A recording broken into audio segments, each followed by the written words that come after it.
Hi everyone, authentic leadership for a changing world. I think we could all do with more inspired leadership. So I just wanted to introduce this workshop, which I will be involved with on the 9th of March. And it is a workshop to help male leaders experience freedom, fellowship, and flow.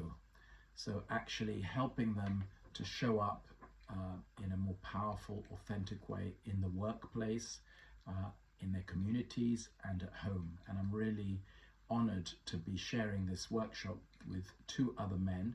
This is for male leaders, and thank goodness there are incredible amount of workshops for women at the moment, just for women. There aren't that many seemingly just for men. So I'm excited to be involved in this with Kenny Mamarella de Cruz, who is a best-selling author known as the Man Whisperer. He's been running men's groups for over 30 years.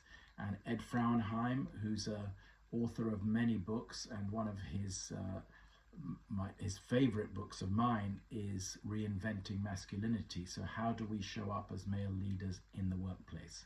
So we'll be having some corporate input, some men's sharing and showing up and checking in and empowerment, and also some embodying our energy with Qigong practice to actually get into our bodies to become more present. So I'm really excited to be helping to present this on the 9th of March. And I've put a link below in the comments or in the post. And if you put in the word lead into the coupon, then you get £100 off until the end of February. So I look forward to seeing you. Put any questions in that you might have, and all the details are on the link. Take care, everyone. Stay well, stay safe.